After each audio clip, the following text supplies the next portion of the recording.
Assalamualaikum warahmatullah. Assalamualaikum warahmatullah. Une seconde ma réglé lii.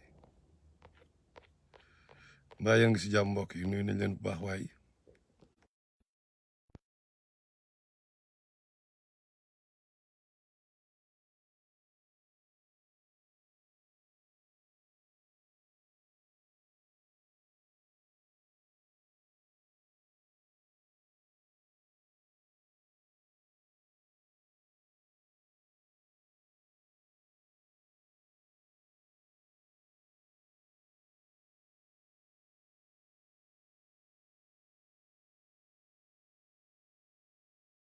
ngi dégg léegi faites-moi signe bu fekkee ni yéen a ngi dégg bu baax. Non son c'est bizarre hein. Ouh. C'est bizarre hein, c'est bizarre. Okay. Let me I don't know. Okay, let me try one more time pour xool ndax son bi na ñëw.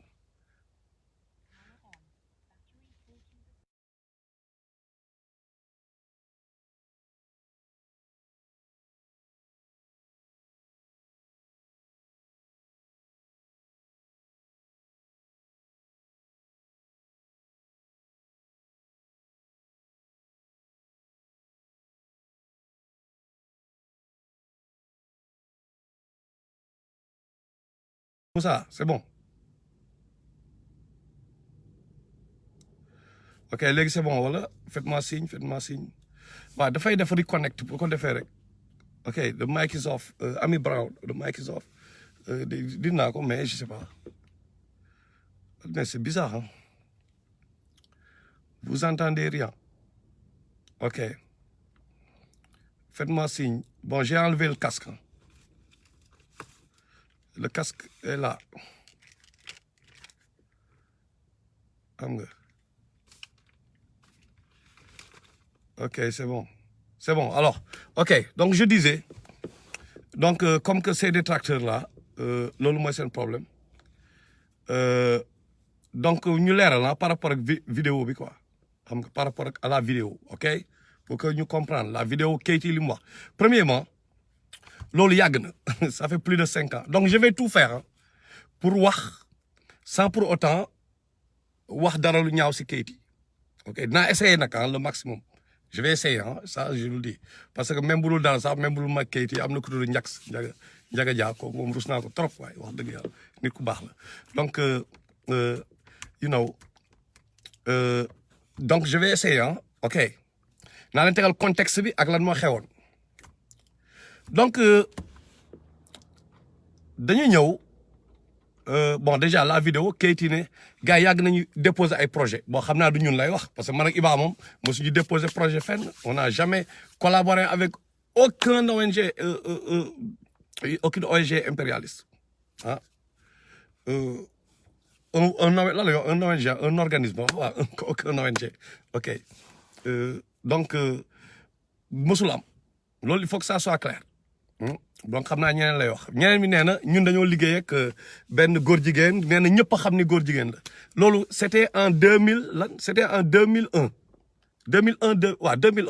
c'était en imagine 2001 ak tey ñaata année la pour ñi nga xam ni ñoo ngi soog gis vidéo bi balaa ñuy foog ni way c'est un truc nouveau là xam nga affaire bu bees la bon donc non yàgg na Keyti Kémba déjà ñun bi ñu defee loolu jamono bi ñuy rap la on était plus jeunes et tout ça c'était en 2001 ok beneen bi mooy Keyti pourquoi il a fait cette vidéo xam nga pourquoi il l'avait fait c'est parce que tout simplement teg naa benn am na lu ma leen tegal foofu ne da ngeen ko lire avant le live ok lire leen avant le live mooy journal rappé is supported by Open Society Foundation kan moom Open Society George Soros moom Open Society Foundation ONGM la donc bi après bi may créer Y'en a marre clash Y'en a marre créer Y'en a marre ba ñu am problème yooyu ñu amoon après wax ñi comment ils sont après mais Xuman ak Keyti ñuy liggéey ak waa Open Society xam nga léegi sénégalais yu bëri xamuñu ko ñoom tamit ñu bañ mais Keyti dafa génnoon ci journal Seneweb mu ne bon il n'a pas de problème à liggéey góor jigéen ñi bon ça c'est son choix quoi c'est son choix nous n'avons rien contre benn góor jigéen ah il faut que ça soit clair parce que ñun ni ñu koy gisee ak gars yi du benn ñun islamement lañ koy gisee Sénégal am na culture nu ñuy kii góor jigéen ñi nu ñuy gérer ak ñoom par exemple kenn nuyu góor jigéen affaire yooyu c'est pas islam waxul loolu wala góor jigéen warul ñëw si jumaa bi whatever yooyu ay culture la anyway loolu beneen domaine la ok mais moom am na si droit mais maintenant Madior bu ñu commencé di liggéey ay organisation yoo xam peut-être leneen mooy seen projet ma ni mais attendez y a un problème moment yooyu la woon quoi moment yooyu la woon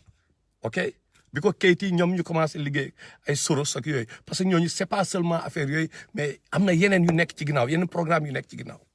loolu ñëpp xam nañ ko right donc loolu moo doon contexte bi bon léegi nag mu ne ñun dañoo liggéey ak benn góor bu dul kii mais ñun dañoo mais l'islam yàgg nañ leen ko wax ñun dañoo gis waa ji ñëw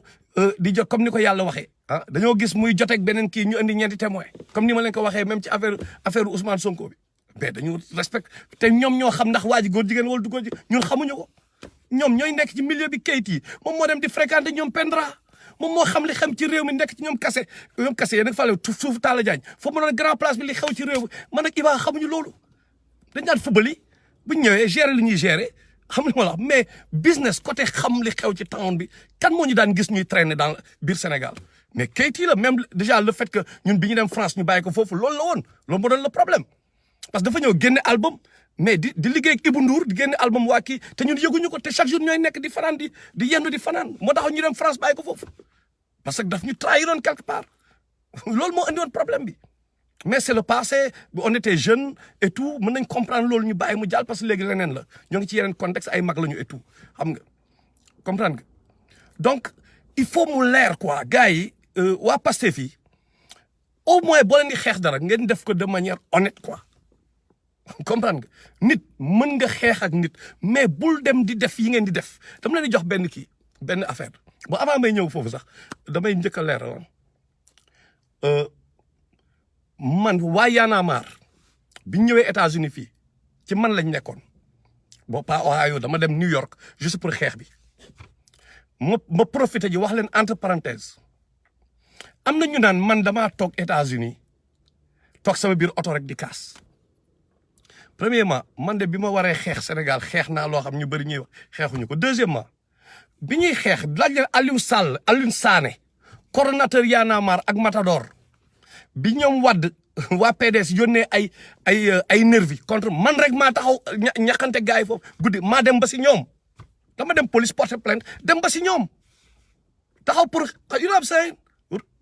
do what we gotta do dama dem ba si ñoom Alioune Sané était là-bas Matador ma nga foo dem ne Alioune Sané coordonnateur Y'en a marre laaj leen ko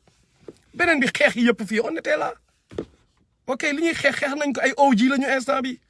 donc bu leen di làqatu ci loolu parce que li ñuy wax daf leen di gêner bi ñuy représenté nañu nous avons fait ce que nous avions à faire sama deret tour na ci xeex bi quoi donc j'ai plus rien à démontrer au contraire sax man dama ni ñun waa diaspora bi ñu ne xamb Sénégal ñun waa diaspora bi ñiy wax ñëpp ay génn leen ngeen taal réew mi si diaspora bi lañ nekk ñoom ñooy xamb Sénégal quoi donc man je veux même pas être de ces gens là et tout là tu vois léegi Pastef dama leen jox benn kii parce que vaar ngeen fi jëm ngeen vaar jàllul kenn ñu vaar parce que dañoo constant xam nga léegi nag yéen a ngi indi kii boo xam ni mën na sax bu ñu dofee sax mën na indi problème entre man ak Keyti wala whatever Keyti lu mu dee am na lu ñu dund ensemble quoi nit ñi nag mën nañ toog benn instant ñoom ay problème wala ñu xaw a réeroo fàttali nuyu naa la Sall croquette ñu xaw a réeroo ci dara et tout mais ça ne va pas par exemple enterrer li ñu dund ensemble man ak Keyti ça va pas l'enterrer même Y'en a marre damay daal seet ko mais am na si ñoo xam ni Fou Malade par exemple il m'énerve par exemple mais il me fait rire dañu wax ni dëgg il me fait rire moo ko gisee nii daf may reetaan lool te loolu la xam daf ko xam bu ñëwee xam ne te ma jaar ci kawam mais il am sa au fond mais problème bi mooy quand on parle du Sénégal Xuman par exemple j'ai du respect pour Xuman par rapport li mu def pour le mouvement hip-hop il est des fondateurs quoi xam nga ñi nga xam ne day build up the foundation Y'en a marre bi mu ñëwee fii ma gis ne ñii kat mënuñu porter mouvement bi qu'est-ce que j'ai fait mais Keyti ak Xuman laa woo dem leen ngeen laaj leen ñoom ñaar ñoom ñaar laa woo ne leen bay pour kii leen mouvement bi récupérer leen mouvement bi parce que boy yi ma gis mënuñu ko porter pourquoi parce que dañoo dem Brooklyn mais suñu mbokk yi Haalpulaar yi may ñu fa presque ay $7,000 pour jàppale Y'en a marre loolu la ñu waxoon ñu jóge fa dem Harlem gars yi jox ñu fa xaalis ñu kii mais ñoom bi ñu paree dañ ko séddoo dem seen yoon xoolal ñuy xuloo ci buntu kii bi jour conférence bi Alioune Sané di xuloo ak Fou Malade pourquoi parce que Fou Malade neen dafay dem shopping te sénégalais yi bàyyi seen yite di xaar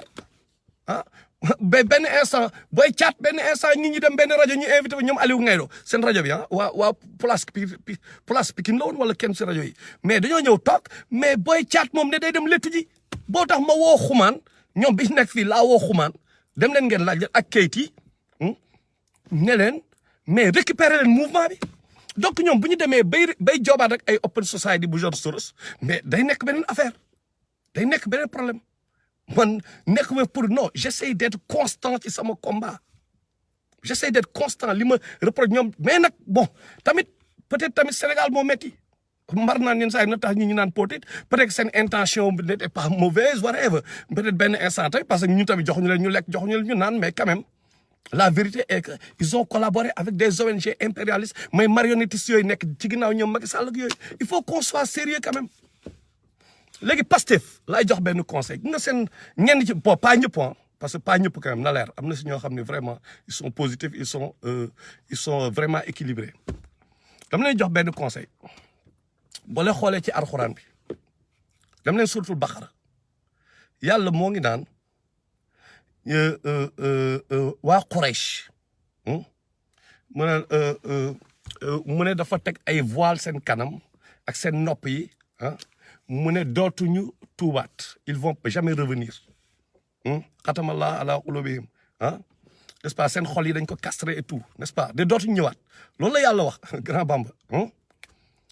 mais moment bi ko yàlla di wax moment bi mu koy wax mais moment boobu bi aaya yooyu di wàcc mais est-ce que ñëpp tuuboon ne bay ay ñoom nu mu sax Amar ibn al-As ay ñoom Khalid ibn Walid ñoo ñëpp tuubaguñu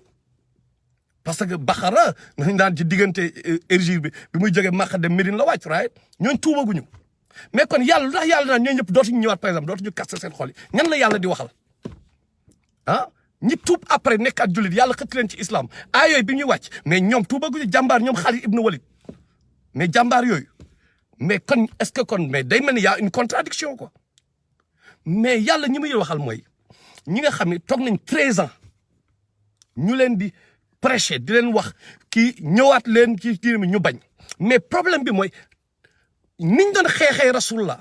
niñ ko doon xeexee ni ñu doon xeexee yonent bi sallallahu alayhi wa sallam mais noonu la ko Khalid ibn Walid doon xeexee noonu la ko Omar Ben Khattab doon xeexee benn instant avant moom bien que tuub na avant lu tax yàlla sauvé ñi bàyyi ñële lan mooy différence entre ñaari groupe yi ñaari groupe ennemi rasulullah yi parce que ñenn ñi bien que rasulullah sallam seen ennemi la de mais ils ont jamais usé de tactique yu salté pour xeex ko ñoom Abu Sufyan ils ont jamais usé de tactique indigne yu dëri pour xeex rasulullah yàlla sauvé leen ñoom ñëpp xoolal ñeneen ñi nga xam nag ay ñoom Umayya ben Xalaf ak ñoom Abu Jahl ak ñi nga xam ne ñoom Utba ñu doon karkas ki bi teg ko ñooñu yàlla def ñu périr ñoom ñëpp lan la ñu fay jàngal mooy sa ennemi wax ma sa adversaire politique wax ma adversaire politique mais ennemi la wax ennemi boo koy xeexa mais soxla woo jël ay tactique pour yàq deru nit bi yàq boo xam mais sos quoi parce que la laa gis da ngeen wax pouvoir bi mais vous faites la même chose que le pouvoir vous faites la même chose da ngeen di sos ay fen ay sos ay manipulation xoolal ndaw soo Suisse ndaw soo doon wax noonu bay waat lan moo tax ndekete li ñu ko jox yëpp ay fen la pourquoi ndaw si toog ba yàgg arrière aussi gars yi dama leen di jox benn affaire bi ñu waxee sam waa ji daa disparaître Ousmane Sonko disparaître na disparition bi lan moo am foofu ci disparition bi une piste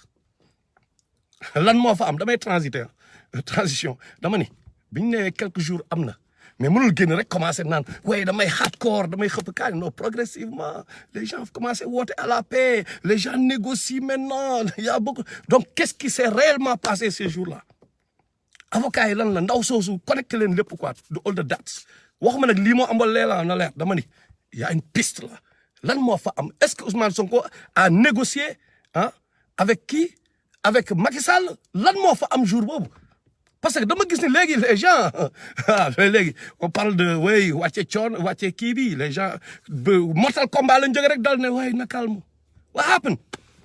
bu nit ki génnee foofu rek ne non dañu kon ne xeex bi ñàngal Macky Sall non day flagrant mais on a vu que progressivement on commence à mettre de l'eau dans son vin ou progressivement on lance un appel pour ay peace and love and harmony xam nga léegi donc mais dama teg rek ay hypothèse parce que li ma wax la waxuma nag lii moo am wala lee dama teg na leer nag na leer comprendre nga procès bi dafay am comme Iba Sow li mu wax procès moom ñun Sénégal ñoo ko war a exiger procès day am il faut waa ji jàkkaarloog ndaw si loolu moom dafa war a am parce que il y va de notre avenir à nous Sénégalais l'avenir de nos enfants ak génération yii di ñëw après il faut que ça soit clair am nañ droit bi parce que mosuñu dem kër kenn ne ko kaay nekk suñu président gars yi se sont portés volontaires pour nekk suñu président donc ku ci luñ ciy jël tamit na ñoom il faut que ñu fay il faut que mu leer quoi you know say lépp dafa war a leer soyons sérieux quoi lépp dafa war a leer donc pour revenir kayit yi daal noonu la affaire bi demee man ak kayit yi ñun ak kayit yi bokk man ak Iba ak kayit yi ñun xamuñu détails yooyu luñ ci xam ay benn gayan bi góor jigéen la ak kële góor même buñ ko xamoon ñun dañ cee teg bët nous parlons pas te kooku c'est une seule personne mais ñoom organisation la ñuy liggéeyal xam nga il faut que loolu tamit mu am mu kii quoi mu leer quoi il faut mu leer mooy par exemple Madior Ly di liggéey ak benn nit par exemple ak muy liggéey même gayan boobu bu nekkoon nga ñu dañ ko gis ñu dañoo teg bët 4 bët ne gis muy def dara dañ ko mën a juger ne góor jigéen mais ñoom ñoo xam ñoom ak ñoom Nicolas la xaw ma lan ñi ci ñoom kayit yi lañ ko doon déggee benn instant ñoom ñoo xam après ñoom ñooy wax la diw góor jigéen la gayan bi booy homme de barre la booy parce que fii da tuñ bi daa xonk ñëw ne kii mais yooyu duñ ci dugg ñoom ñoo xam donc kayit yi bu ñëwee parce que li ma wax dafa leer jour boobu la moo ko metti woon mooy dama ne journal rappé bi dama yoole le fait que journal rappé bi di liggéey ak Open Society bu George Soros xool leen document bi ma publié gis ngeen ñoom ñoo doon wax foofu ci wax journal rappé ñoom ñoo signé à la fin ne de Open Society Foundation the journal rappé is supported et supported by the Open Society Foundation man loolu laa yoole gars yi commencé ñëw naan waaye ñun ay dañoo liggéey góor jigéen pour mu leer seen bopp quoi bu ñu détourné donc Pastef dem leen làmmi beneen bii baaxul quoi bii moom doxul dem leen utiwaat beneen defal ngeen benn whatever right vaar moom xam man moom ma ko léegi ñëwaat ngeen encore indi beneen bii tamit mu doxul uti leen beneen you know say ku ci bëgg ànd ak malhonnêteté tamit yaa xam nous on s'en fout l'essentiel mooy nañ fi nekk pour dëgg nous essaierons d'être constants matuñu et tout ñu duñu ay prophète duñu dara bu ñu defee erreur nañ ko reconnaître et tout mais nag nous sommes là pour le peuple il faut que ça soit clair quoi xam nga donc maa ngi leen di nuyu yéen ñëpp xam nga di leen sant ci kii bi c'était juste pour leeral foofu bon en plus kayit yi amuñu problème instant bi peut-être whatever on se parle pas trop mais you know say au moins am na lu ñu dund dans le passé du tax ñii waa passé fii du ñu tax may toog di discréditer kayit yi non damay toog expliquer li am mais je vais pas discréditer kayit yi quand même on a été ensemble rapadio donc di leen nuyu yéen ñëpp